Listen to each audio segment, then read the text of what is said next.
he estado preguntando en este tiempo especial que está viviendo la humanidad y que estamos viviendo todos en su sentido particular, ¿de qué hablar? Es mi oración profunda, es mi oración intensa. Señor, ¿qué le voy a llevar a tu pueblo? Primera pregunta. Y la segunda pregunta, ¿qué le voy a llevar a los de afuera, a los que no son del reino? Esa es una oración permanente. Esta mañana tuvimos un tiempo de retiro maravilloso y mientras nuestra comunidad se entregaba profundamente a la oración, dentro de mi ser clamaba, Señor, dame el tema, dame la exposición para traer paz a tu pueblo, para traer esperanza y para que las puertas de los cielos se vean abiertas de parte de aquellos que no han entrado, que todavía no han entrado, pero que por tu gracia van a entrar. Y creo que Dios me complació y me dio el tema. El trabajo de Dios. Ese es el tema. El trabajo de Dios. Dice la Biblia en Juan capítulo 7, capítulo 5, versículo 17. Juan 5, 17. Y Jesús les respondió, mi Padre hasta ahora trabaja y yo trabajo. Este tema nos ayuda con relación a una inquietud que se suscita en el corazón del hombre, pero que se suscita o se levanta en el corazón de los amados de Dios. Ciertamente Dios todo lo sabe, Dios todo lo ha hecho, todo es de Dios. Algunos queriendo ayudar a Dios dicen, Dios lo hace todo. Pero ¿qué encontramos realmente en la Biblia? El objetivo o propósito de esta exposición es llevarnos al equilibrio y traer en consecuencia paz y felicidad. ¿En qué sentido el equilibrio? Bueno, saber lo que nos corresponde a nosotros hacer y lo que le corresponde a Dios hacer. El Salmo 127 es pertinente. Dice el Salmo 127, si Jehová no edifica la casa, en vano trabajan los que le edifican. Si Jehová no cuida la ciudad, en vano vela la guardia. Ahí está, ¿verdad? La responsabilidad del hombre y ahí se encuentra al mismo tiempo el accionar de Dios. Bien se puede decir que para tener paz en el intervalo, es decir, mientras estamos en el cuerpo o nos encontramos habitando en la tierra de los vivientes, nuestra principal misión, y no es fácil esta misión, es descubrir en lo que respecta a nuestra felicidad qué parte le corresponde a Dios y qué parte nos corresponde a nosotros. O qué parte nos corresponde a nosotros, qué parte le corresponde a Dios. Lamentablemente, algunos han estado viviendo a la luz de deducciones teológicas y esto ha llevado y ha conducido a la inercia, pero no solamente a la inercia, sino también al cuestionamiento, a veces hasta irreverente. Y no solamente inercia, cuestionamiento, juicio, sino que también ha conducido a algunos a tener una vida hostil. Sí, porque van a rayar con el fatalismo. Y el fatalismo dice, lo que será, será. La providencia no dice así. La providencia dice, lo que será es lo que Dios determina. Punto. Lo que será es lo que Dios determina. Las deducciones teológicas son malas, lamentablemente, cuando no llevan exégesis bíblica. Ahí está el punto. Nuestras deducciones teológicas deben de ser sondeadas por la exégesis bíblica. Que quede esto como gran principio. Algunos entienden, ya desde el punto de vista filosófico, que los silogismos son, digamos, que absolutistas. Es decir, que los silogismos no fallan. Aunque se creía así en un tiempo, realmente hoy en día se entiende que no. Se entiende que no. Se entiende que en esas premisas pueden haber inconsistencia. Veamos lo que se define como silogismo. Razonamiento que está formado por dos premisas y una conclusión que es el resultado lógico que se deduce de las dos premisas. Y eso está fantástico y verdaderamente funciona. Porque si yo digo, bueno, todos los seres humanos son malos. Entonces, si yo soy ser humano, entonces yo soy malo. ¿Verdad? Pero cuando llevamos esto al caso de la teología, hay ciertas dificultades en lo que tiene que ver con la exégesis bíblica. Quiero observar, no porque haya contradicción, sino porque existe algo que se llama la paradoja, que es una aparente contradicción. Y hoy en día la ciencia, a medida que va avanzando, sobre todo la ciencia que tiene que ver con el estudio del espacio sideral, del tiempo, estas teorías que se han levantado recientemente, en la historia reciente, cada día pues nos hacen entender un poquito, aunque no lo vamos a entender nunca, la dimensión de la perpetuidad de Dios o de la eternidad de Dios, de la dimensión de Dios.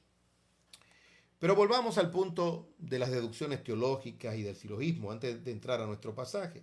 Por ejemplo, alguien dice, Dios todo lo sabe. Sí, eso está muy bien, porque Dios es omnisciente. Y entonces, eso quiere decir que no puede tener una conversación sincera y real con el hombre. Bueno, la exégesis bíblica dice que no. Tendríamos que decir que Dios es mentiroso, porque en el huerto de Edén, como veremos más adelante, Dios se paseaba y le preguntó al hombre, ¿dónde estás? ¿Fue insincero Dios? Dirá alguien, Dios sabía todo.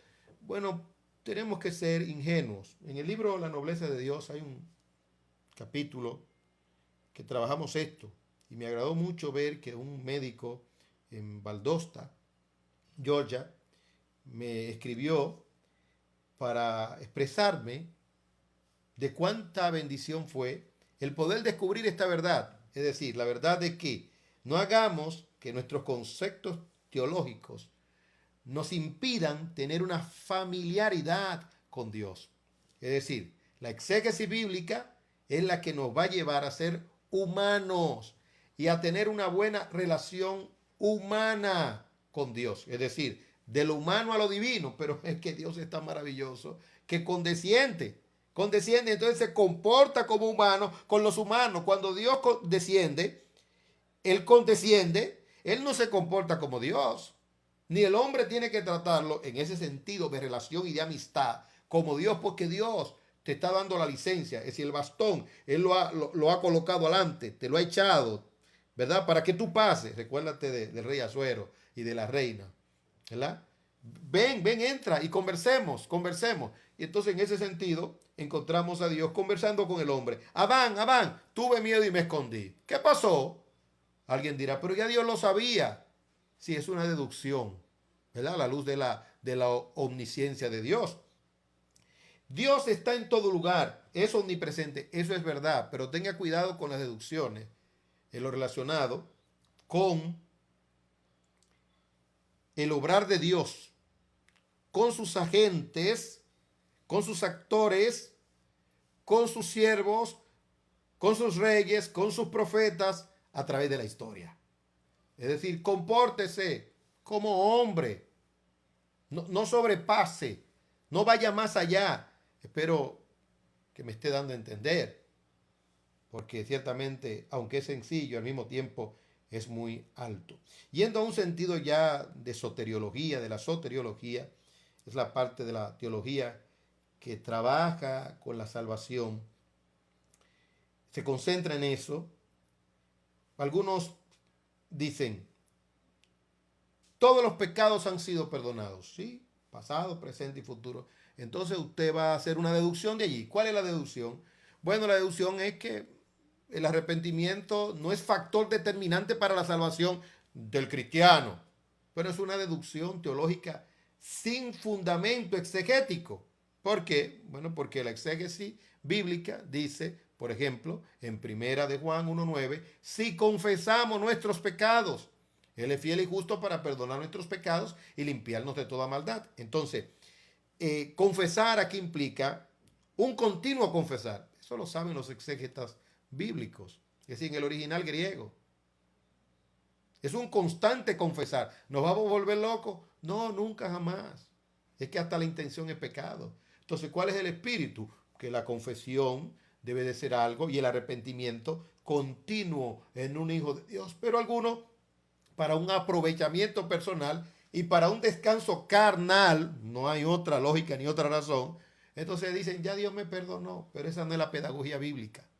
La pedagogía bíblica siempre será llevarnos a la responsabilidad humana. Por un lado debemos de evitar el misticismo y por otro lado debemos de evitar el practicismo. ¿Qué significa esto? No, Dios lo sabe todo, Dios, no deduzca cosas. Haga su parte. Y el practicismo, que finalmente ese practicismo termina sacando a Dios. Sí, ayúdate que yo te ayudaré. Y es una verdad bíblica, esfuérzate y sé valiente. Como diría Martin Lloyd Jones, comentó esto. Es decir, que esa expresión que se le atribuye al catolicismo, por cuanto viene del catolicismo, se interpreta de manera consistente, que salvación por obras. Pero cuando viene de Martin Lloyd Jones, que creía salvación por gracia, por ejemplo, entonces debe de entenderse que es una inclinación o una exhortación a la responsabilidad humana. Ahora, cuando usted saca a Dios y dice, no, yo tengo que hacer todo, mi propio esfuerzo, ese letrero atrás. O como dijo Cuomo allá en Nueva York, Dios no tuvo que ver nada con esto. Fuimos nosotros, nuestro trabajo. Bueno, sí, es verdad. ¿Quién puede decir que no ha trabajado Cuomo? Ha trabajado. ¿Y quién dice que los ricos no han trabajado en su avaricia para fabricar riqueza, para construir riqueza? Sí, ciertísimamente. Eso es así, ¿verdad? Entonces ellos deducen que todo es el resultado del esfuerzo y de la intención humana. Sí y no. Finalmente Dios está detrás de todo esto, ¿verdad? Lo que Él ha querido lo ha hecho. Y como los repartimientos de las aguas, así está el corazón del rey en la mano de Dios, a todo lo que quiere lo inclina. Pero vayamos a nuestro texto después de haber tenido esta introducción tan extensa. En nuestro texto encontramos, número 1, un cuestionamiento, un juicio y una condena. ¿Qué encontramos en nuestro texto? Un cuestionamiento, un juicio y una condena. Y esto a razón de una buena acción. Y este cuestionamiento, este juicio y esta condena vinieron precisamente por un silogismo o por una deducción teológica sin exégesis bíblica. En segundo lugar, exégesis bíblica, según el pasaje, mata a deducción teológica. Y en tercer lugar, veremos algunas implicaciones. Por favor, no se cierre, aun cuando estemos usando algunas palabras que a lo mejor sean desconocidas por algunos, porque queremos llegar al hombre sencillo, a la mujer sencilla, a la mujer que necesita fortalecer su fe, al hombre que necesita fortalecer su fe. Por los análisis que hacemos de estas exposiciones, nos damos cuenta que en Texas están viendo este programa, esta transmisión. Nos damos cuenta de que hay una audiencia muy grande en el Distrito Nacional en la República Dominicana. En Santo Domingo Este, o en Santo Domingo, el Gran Santo Domingo, fíjese usted, hay una audiencia muy parecida a la audiencia que tenemos en Santiago. Pero encontramos audiencia en New Jersey. Encontramos audiencia en algunos otros estados de los Estados Unidos. Entonces tenemos un público diverso y un público que está tensionado. ¿Y qué queremos? Traer bendición de Dios, paz. ¿Qué es lo que queremos? Traer esperanza. Y solamente la verdad de Dios trae esperanza. Y saber que Dios trabaja. Y saber que Jesús trabaja. Esto es clave. ¿Para qué? Para tener paz en el corazón y para no impacientarnos. Vayamos entonces a nuestro primer punto. Cuestionamiento, juicio y condena. Observemos el pasaje. Un maravilloso milagro ocurrió. Pero este milagro ocurrió en el día de reposo. Vamos a leer nuestro pasaje. Dice la Biblia de la manera siguiente. Dice, después de estas cosas había una fiesta de los judíos y subió Jesús a Jerusalén. Y hay en Jerusalén, cerca de la puerta de las ovejas, estoy en Juan 5, versículo 2, un estanque llamado en hebreo Betesda, el cual tiene 5 pórticos. En estos yacía una multitud de enfermos, ciegos, cojos y paralíticos, que esperaban el movimiento del agua. ¿Y por qué esperaban el movimiento del agua? Porque un ángel descendía de tiempo en tiempo al estanque y agitaba el agua. Y el que primero descendía al estanque, después del movimiento del agua, quedaba sano de cualquier enfermedad que tuviese. Esa es la narrativa que hace el autor, ¿verdad?, humano del Evangelio de Juan. Y había allí un hombre que hacía 38 años que estaba enfermo.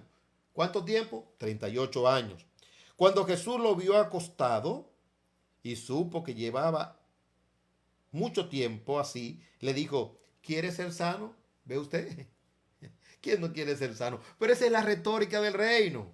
Es decir, la ingenuidad, la sencillez, sea así en su vida. No se complique, ¿verdad? Si usted llega a ser una persona profunda en teología o profunda en filosofía, no pierda su humanidad, no pierda su sencillez.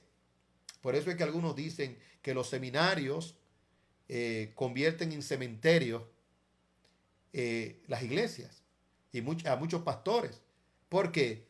Porque pierden la sencillez, porque se quedan con las deducciones teológicas y con la teología y se olvidan de la exégesis bíblica y a veces prefieren más por la brillantez del paquete teológico o de la teología, ¿verdad? Y porque llaman la atención y es un teólogo, eso es un teólogo.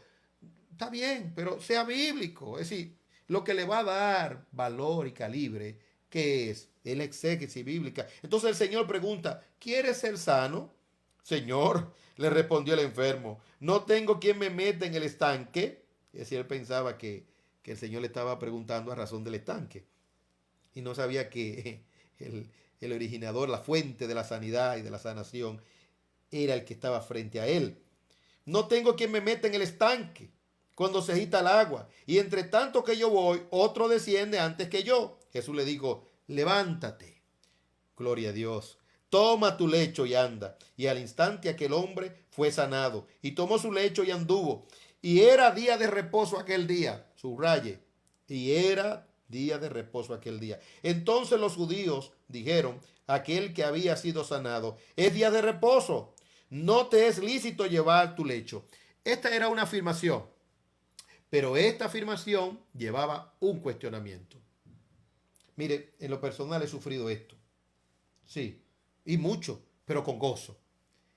Que hay afirmaciones que se hacen con relación a mi persona, y perdónenme que hable de mi persona, pero todo predicador también expresa su aspecto humano. Y esto es importante, porque el mensaje no se separa del mensajero.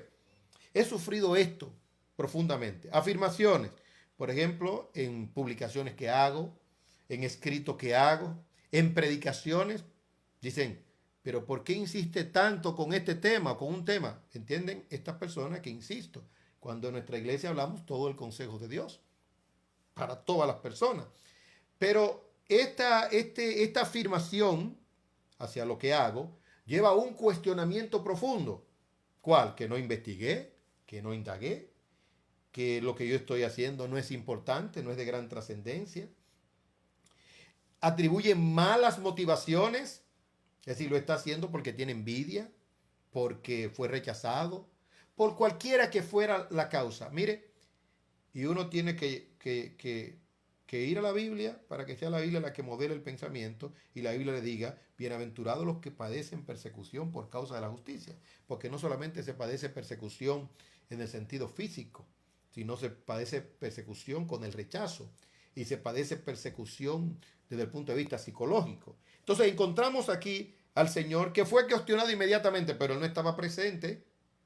Es decir, fue una afirmación que conllevaba un cuestionamiento. En otras palabras, el que te sanó fue el diablo. Piénselo.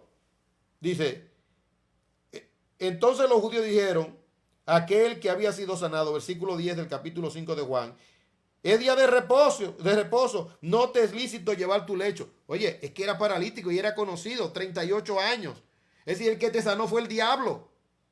Pero ¿y cómo el diablo va a hacer una obra buena, con un propósito bueno? Ellos lo entendieron por una deducción teológica del sábado.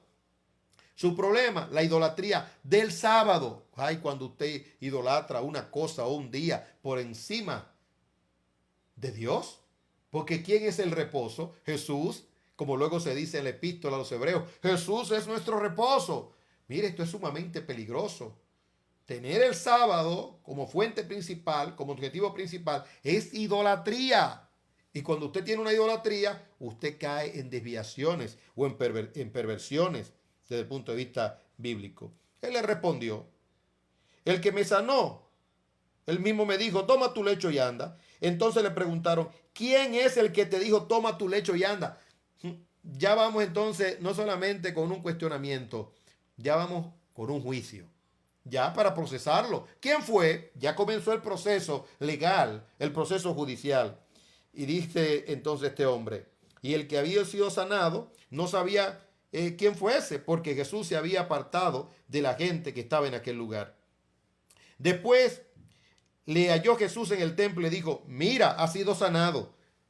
Mire que el diablo no hace eso. Entonces, ¿para qué? Para que él supiese que su sanación había venido de arriba, porque estaba ligada a la santidad, dice, mira, ha sido sanado, no peques más.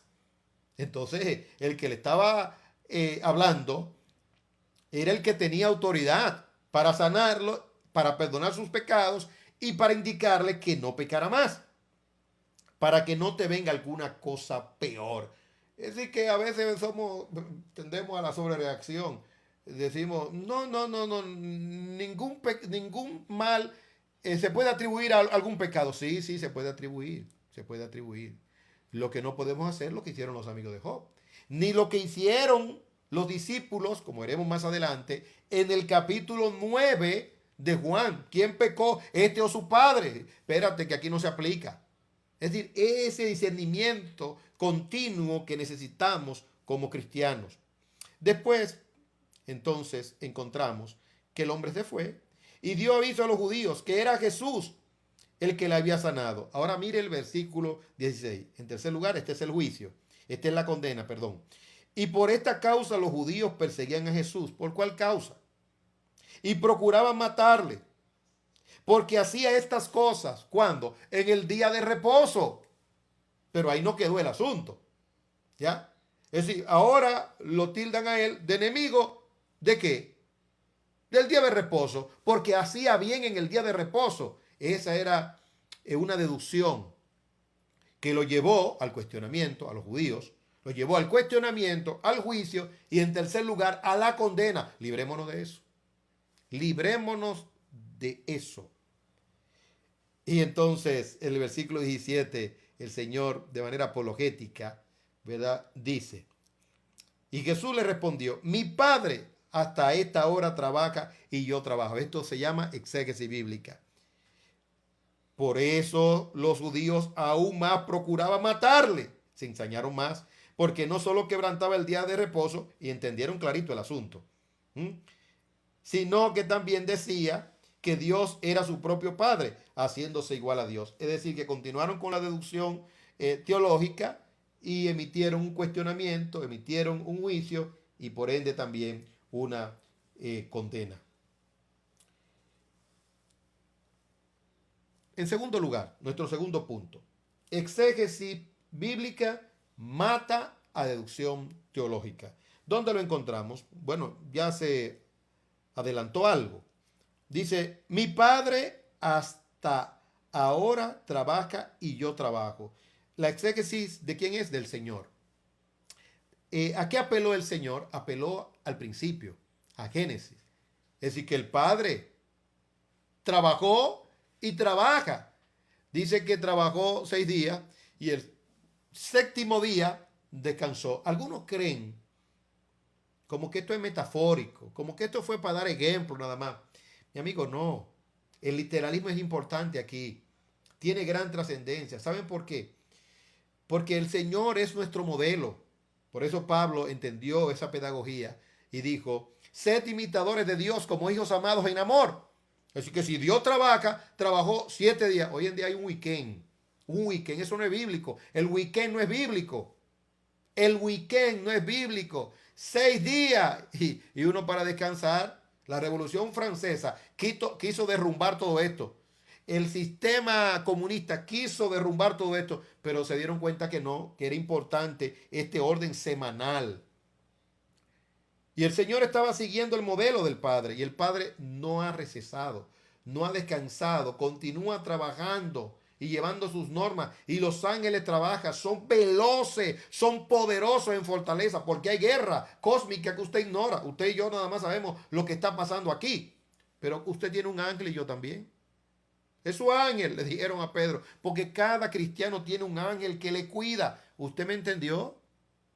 Cada cristiano tiene un ángel que le cuida. El ángel de Jehová acampa alrededor de los que le tienen, de los que le temen y lo defiende. Además de que el mismo Dios nos cuida, pero Él tiene sus ángeles. Él puede hacerlo él mismo, pero Dios usa la sinergia. El concepto sinergia no es meramente humano, es divino.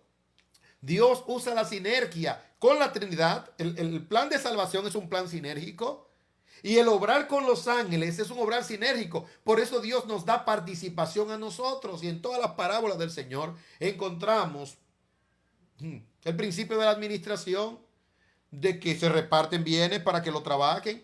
Y luego entonces vengan, denme cuenta, el del talento, un talento, 2 talentos. Porque Dios quiere movimiento en sentido general. A Dios le complace el movimiento espiritual y el movimiento físico. Porque Dios trabaja. Por eso el trabajo dignifica al hombre. ¿Qué fue lo primero que Dios le puso al hombre a hacer? Trabajar. Le hizo ayuda idónea, pero trabajar. Le puso primero los animales, que pusiera el nombre, y luego la mujer, pero trabajar y siempre trabajando. Y hay tanto trabajo que usted no conoce, que Dios no tiene que dar explicación a usted en los mundos de Dios. Pero trabajo aquí, como veremos también en esta exposición. Pero las deducciones teológicas sin exegesis bíblicas son fatales. Por ejemplo, en el capítulo 9, y quiero nuevamente recomendar el libro La Nobleza de Dios, porque cuando trabajamos con la casuística del tema, ¿verdad? De este libro, pues pusimos el fundamento, o tratamos de poner el fundamento bíblico, en el sentido de decir, ¿por qué era un evento de alcance mundial? El conflicto se suscitó en el tiempo de preguntas y respuestas. Y entonces nosotros decimos en el libro, porque siempre ha sido así. A todas las exposiciones o conferencias internacionales que yo he ido, como una en la cual participé en Minnesota, las exposiciones fueron brillantes, todo estuvo muy bien. Había un misionero de Nueva Guinea, expuso de manera maravillosa. Otro de Sri Lanka, expuso de manera maravillosa. El anfitrión también, pero cuando vino el tiempo de preguntas y respuestas, ahí hubo el conflicto, como también en otros eventos. ¿Por qué? Porque entonces el predicador deja a un lado la exégesis bíblica y se va a las deducciones teológicas. Por ejemplo, en ese evento donde estuve, alguien preguntó, porque el expositor de Nueva Guinea había dicho que todos los que quieran vivir piadosamente padecerán persecución. Y entonces al final alguien pregunta, una cantidad inmensa de pastores, allí debimos estar presentes, más de 300 pastores, un hotel de lujo en esa comunidad, y agradecemos la hospitalidad que nos dieron allí, nos trataron como príncipes realmente.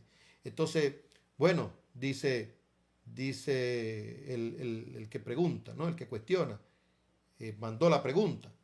Y entonces el que ministraba las preguntas dice, aquí hay una pregunta. Señor de misionero americano de Nueva Guinea, voy a reservarme su nombre. Usted dijo que los que quieran vivir piadosamente padecerán persecución. ¿Por qué en los Estados Unidos no estamos padeciendo persecución? Y este misionero dijo, no sé. Y volvió a decir, no sé. Pero se dio cuenta en su conciencia que él sabía. Dice, puede ser que estamos rehuyendo la persecución.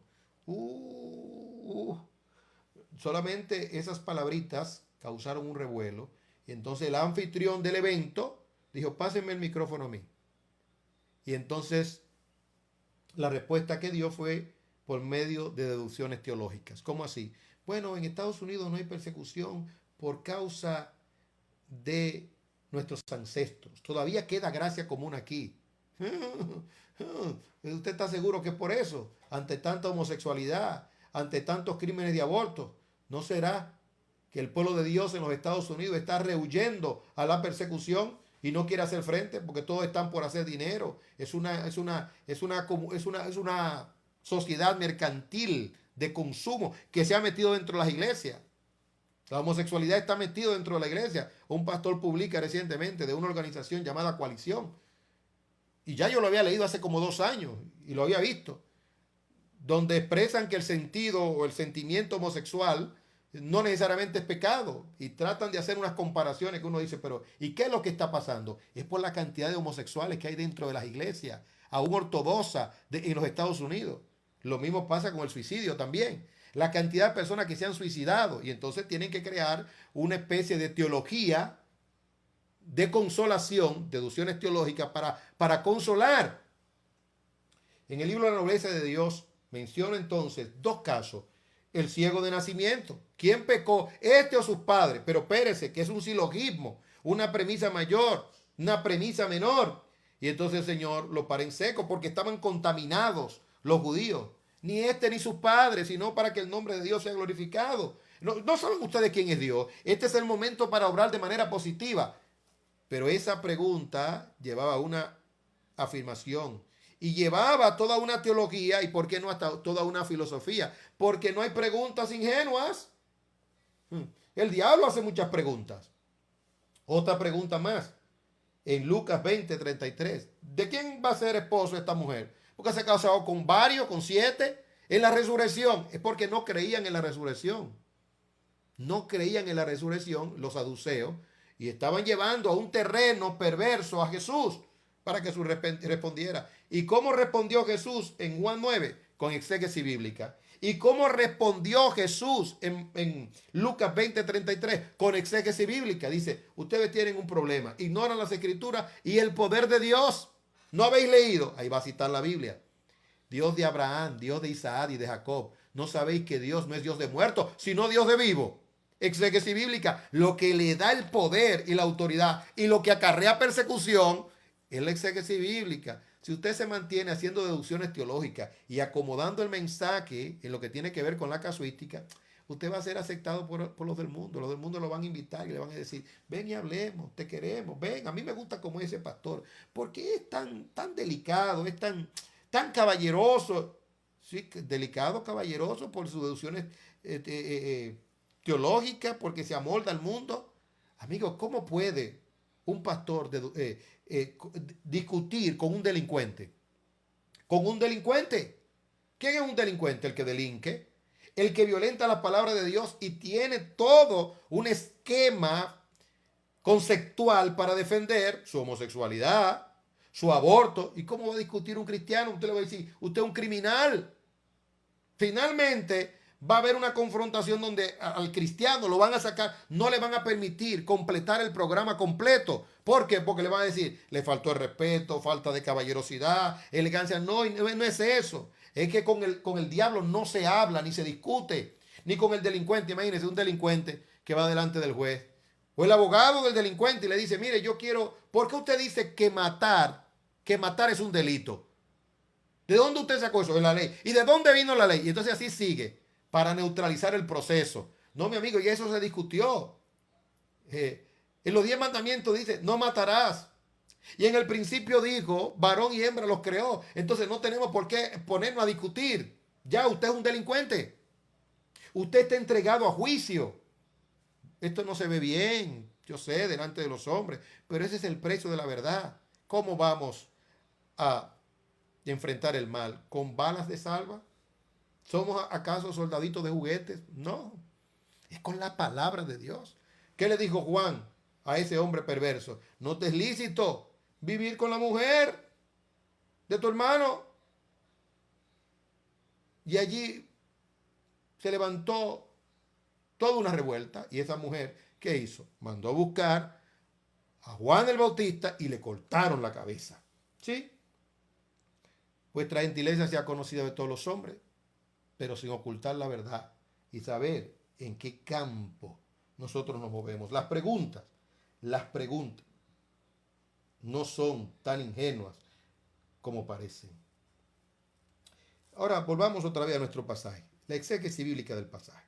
Vamos allí, porque de ahí vamos a deducir las implicaciones o a extraer las implicaciones. Mi padre hasta esta hora trabaja y yo trabajo. ¿Qué es esto? Bueno, que Dios se mantiene en un constante mover por medio de su providencia. Y esto debe producir gran paz. Es decir, esta nave grande que es la tierra, que se mueve porque tiene un movimiento de traslación y tiene un movimiento de rotación. Créamelo, mientras usted está viendo este programa, mientras usted esté escuchando esta exposición, la tierra está en movimiento. ¿Y por qué no me caigo? Porque Dios ha establecido leyes, la ley de la gravedad, ¿sí? Y se mueve de un lado para otro. Y hay el espacio sideral en armonía también se desplaza y se mueve. ¿Y quién sostiene todo esto? La providencia de Dios, el Espíritu Santo.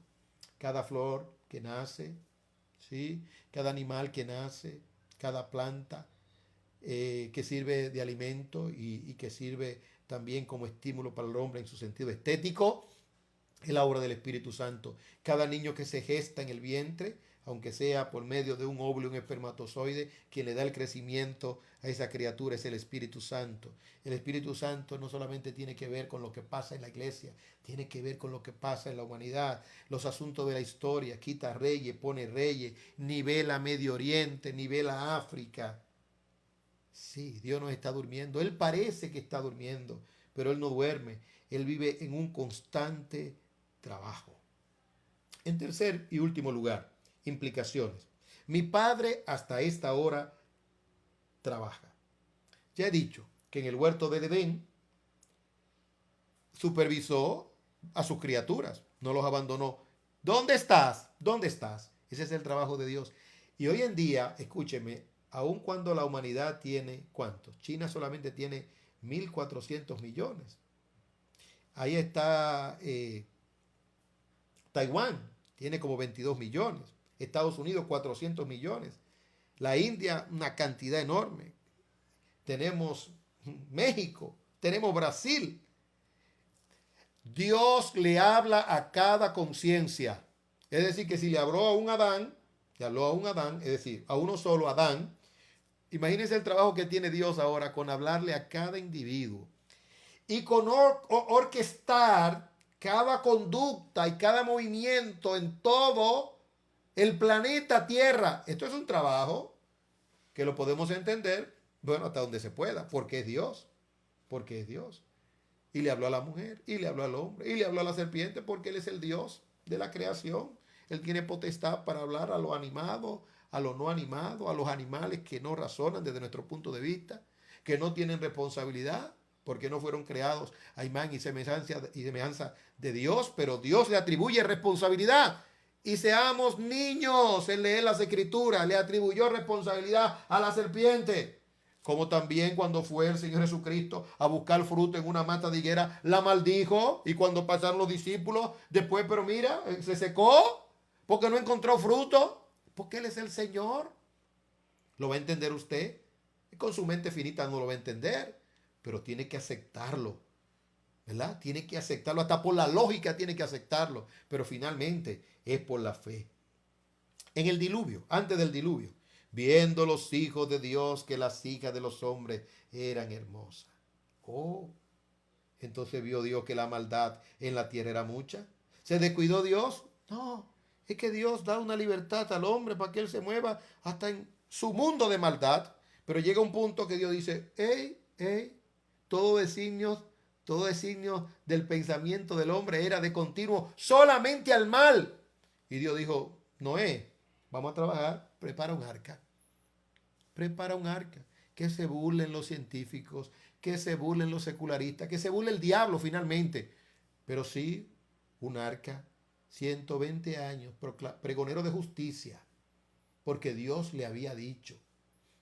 Y Dios condujo todos esos animales y preservó a Noé, y él mismo cerró la puerta o la compuerta del arca. Allí encontramos a Dios hablando con Noé. Y halló Noé gracia ante los ojos de Dios. La torre de Babel. Los hombres estaban construyendo, y todavía se sabe esto. Los estudios que hacen ahora a través de medios sofisticados se dan cuenta así de esa torre de Babel y del gran Nimrod. Y entonces Dios dice, descendamos. ¿Qué está pasando con el hombre? Una torre, y no van a desistir. Dios sabía el potencial del hombre. Por eso no me sorprende que en los próximos días, primero digan que hay una cura. Ya Estados Unidos habla de una cura. Sí, Estados Unidos habla de una cura. Pero ya se está esperando. ¿Qué se está esperando? Se está esperando simple y llanamente una vacuna. Escúcheme, una vacuna. ¿Para qué? Para poder eliminar definitivamente el miedo con relación a esta pandemia. Pero el hombre lo va a conseguir. Vuelvo y repito. Estados Unidos ya tiene una medicina. Ya ha probado esa medicina. Y quién sabe si otros países también, porque Francia ha hablado de esto también. Claro que sí, porque el hombre tiene un potencial. Además, la ciencia ha avanzado demasiado y los hombres han descubierto cosas más grandes que una vacuna para este mal. Bueno, pero no solamente esto. También encontramos que Dios dice, vamos a descender y vamos a confundirlo. Y de ahí vienen los idiomas. Entonces Dios se comporta como hombre en la tierra de los hombres. Sodoma y Gomorra. Conversa Jehová con Abraham. Qué cosa tan impresionante. Y lo saca y le dice, si hubiesen tanto, si hubiese este número, oh Dios, si hubiese tal número, entonces, óigame, qué cosa tan grande. Es decir, que Dios habla con los hombres como si Él fuera un hombre, para que lo puedan entender. Pero ¿cómo debemos de comunicar nosotros con Dios? ¿Con una mentalidad teológica? No, con una mentalidad humilde, sencilla. ¿Ya? Entonces sí, ese es el trabajo de Dios. Ahí estaba Dios supervisando para que la maldad no se fuera más allá del límite que Él había permitido, como en el caso de Sodoma y Gomorra. En el caso de José, hay una expresión tremenda. ¿Cuál expresión? Dios estaba con José. Es decir, que Dios estaba trabajando. Aunque Él esté en silencio, Él está trabajando. En la realidad presente, pudiera hablar de tantas cosas. Pudiera hablar de esta situación, de esta pandemia, ¿verdad? Que ha generado cuestionamientos. Yo creo que nadie puede aventurarse a decir, por su sapiencia en la medicina o en cualquier cosa, o su sapiencia en el aspecto científico, decir, no, este coronavirus no fue creado. Mire, amigo mío, mire, hermano mío, mire, la maldad del hombre, usted no puede saber la dimensión de la maldad del hombre. Vaya y conozca la historia de los japoneses, conozca la historia de los chinos, de cómo fueron levantados y cómo uno de sus principales fundadores, ¿verdad?, andaba buscando la fórmula de la vida y murió a los 40 y pico de años. Pero todo un imperio, porque estaba floreciendo y Dios se lo estaba permitiendo. Pero hay que ver todas las atrocidades y las maldades. Hay que ver también todos los museos, por así decirlo, o los almacenes, por usar esa expresión, de estatuas que hoy en día se pueden ver, se pueden presenciar por la magia de la televisión y de los documentales, de esa grandeza humana. Óigame, y de esa maldad, cómo mataban. Pero también los británicos, la maldad de los británicos, del imperio británico, cómo llegaban a los pueblos, a la India.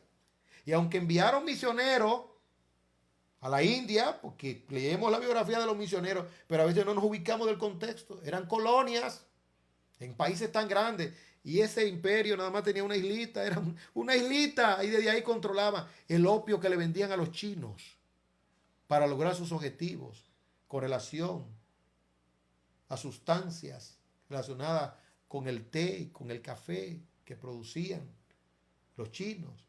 Y entonces lo necesitaban. Y ese predominio. Bueno, esas emancipaciones, la presión creada en Estados Unidos a los japoneses, Pearl Harbor, esos japoneses se vieron acorralados por el petróleo, porque ellos habían invadido un área que no les era permitido, una nación, y tenían una confrontación con los chinos. Lo que estamos hablando es de la realidad de la maldad humana. Estamos en el tiempo presente. Hoy en día China se convierte en una gran potencia y Dios levanta en el norte a Donald Trump para frenar, porque China iba muy bien con su predominio mundial. Ha llegado a América Latina y ha financiado proyectos grandísimos. Ha tomado de la propiedad intelectual de los países europeos, los megatrenes que hacen hoy en día. ¿De dónde aprendieron esa tecnología? De Alemania. Lo que estamos hablando es de asuntos de injusticia presentes pero ancestrales, de los chinos, de los alemanes, de los franceses, de los norteamericanos, uno en mayor grado que otro. Pero esa tendencia marxista, ¿verdad? El que hoy es el director o el presidente de la OMS, ¿de dónde es? ¿De dónde es? De África. De una de las ciudades, de los países más grandes de África. ¿Y quién lo colocó allí? Los chinos, por el voto y por la influencia. ¿Qué está haciendo China en África? Se dice que África económicamente va a crecer y va rumbo a crecer como una potencia. Porque está siendo intercomunicada hasta llegar a la India. Tremendo aquello. Pero hay deuda cada vez que se desembolsan esos préstamos. Más de 250.000 millones de euros o de la moneda dura en China. Y dirá, ¿y dónde está Dios? Trabajando, trabajando, Dios lo está permitiendo, porque lo que usted no sabe es que los hombres tienen unas intenciones y Dios tiene otra. Es decir, todos esos fondos han ido para el continente más empobrecido que ha tenido la humanidad, que es África, pero ninguna maldición viene sin causa. A veces hacemos apología con mucho desconocimiento. Y entonces caemos en esta realidad que tenemos de esta pandemia. Es decir, que no digamos, no fue tal cosa, esté tranquilo. Independientemente de que haya sido una fabricación que pudo haber sido, o que simple y llanamente fue un virus, como los coronavirus que han habido, etcétera, etcétera, como explican los expertos en esto, Dios está en control, que nadie se va a mover. Ningún hombre sin el consentimiento de Dios. Dios trabaja. Ahora vayamos a nosotros. Mi padre hasta esta hora trabaja. Y el Señor dice, y yo también. No espiritualice mucho la Biblia. Dice la Biblia que Dios intercede por nosotros. Usted no sabe cómo intercede. Él intercede por usted para que su fe no caiga. Él envía ángeles para que lo alienten a usted, para que no se quede en el camino. Dios lo blinda para que usted no se enferme. Y si se enfermó, Dios tiene un propósito mayor. Y si lo llevó el coronavirus o cualquier otra enfermedad, un día va a morir. Dios lo está permitiendo. ¿Y cómo usted tiene que vivir en el tiempo presente? Honrando a Dios. ¿Cuál es su trabajo? Creer primero. Creerle a Dios que le dé la energía, que le dé la fuerza. En mi caso, a veces he sentido alguna molestia en el cuerpo. Y siempre vienen ideas y pensamientos que el diablo siembra. De enfermedades terminales, de esto, de lo otro, de aquello. Oh, pero los ángeles de Dios vienen y fortalecen a uno. Y el Espíritu de Dios viene y vuelve a uno sobre sus pasos. Y le sana su mente. Y le sana su cuerpo. Porque Dios es bueno. Dios no lo deja solo. Ahora, Dios no puede operar donde hay incredulidad. Dios opera donde hay fe. ¿Usted cree que Él está trabajando? Porque Él trabaja para los que confían en Él. Él está salvaguardando su vida, la vida de sus hijos, la vida de su familia. Es decir, que en este tiempo usted está blindado. No se le ha escapado ningún virus a Dios, ni la maldad humana, ni la maldad humana. Yo quiero terminar con esto. Esta mañana, en nuestro tiempo de consagración a Dios como iglesia, lo estamos haciendo todos los miércoles para la gloria del Señor. Y digo esto como un estímulo para que otros también lo hagan como comunidad y como iglesia. Nuestro amado pastor Onésimo nos ministró tan poderosamente. Y él dijo, este mal, este coronavirus, se parece a las doctrinas de error. Vienen y atacan, son sigilosas, secretas. Y entonces dicen, y se nos ha llamado entonces a lavarnos las manos, a cuidarnos el rostro. Dice, eso mismo tenemos que hacer con las herejías. Pero tengo una buena noticia. Así como el virus no se mueve solo, sino que la providencia permite su movimiento y hasta dónde va a entrar. Y hasta dónde va a entrar. Una herejía no entra a ninguna mente, sino es porque Dios lo permite. En algunos casos, para hacernos volver sobre los pasos. En otros casos, para traer vergüenza a los mismos herejes, que se han confiado en sus razonamientos y en sus lógicas. Y en otros casos, para que las doctrinas brillen. Para que brillen las doctrinas. Cuando se levantan las herejías, brillan las gracias, brillan las doctrinas de Dios. Confíe en el Señor.